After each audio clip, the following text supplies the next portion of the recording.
ایک بار کا ذکر ہے، ایک چھوٹے گاؤں میں ایک غریب لڑکی رہتی تھی جس کا نام میاں تھا۔ اس کا دل بہت بڑا اور مہربان تھا اور وہ ہمیشہ دوسروں کی مدد کرتی تھی، حالانکہ اس کے پاس بہت کم تھا۔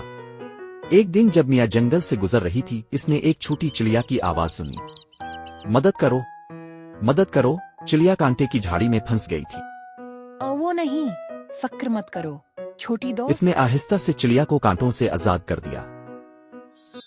شکریہ مہربان لڑکی، میں دراصل ایک پری ہوں جو بھینس بدل کر آئی ہوں۔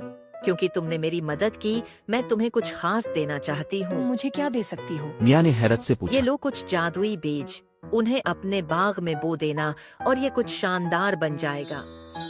میاں نے چڑیا کا شکریہ ادا کیا اور جلدی سے گھر گئی۔ اس نے بیج اپنے چھوٹے باغ میں بو دیے اور بہترین کی امید کی۔ اگلی صبح میاں ایک عجیب آواز پر بیدار ہوئی۔ وہ باہر بھاگی، وہ حیران رہ گئی کیونکہ ایک بڑا درخت وہاں کھڑا تھا جہاں اس نے بیج بوئے تھے۔ درخت خوشبودار رنگ برنگے پھلوں سے بھرا ہوا تھا۔ واہ، میاں نے کہا، یہ تو ناقابل یقین ہے۔ اس نے کچھ پھل توڑے اور گاؤں کی مارکیٹ میں لے گئی۔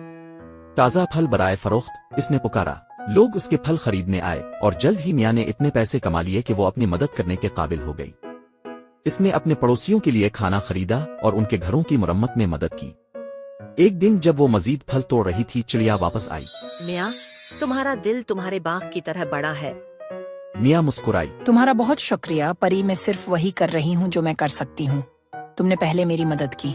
چڑیا بولی، میں ہمیشہ تم پر نظر رکھوں گی۔ یاد رکھو، مہربانی دنیا میں جادو لاتی ہے۔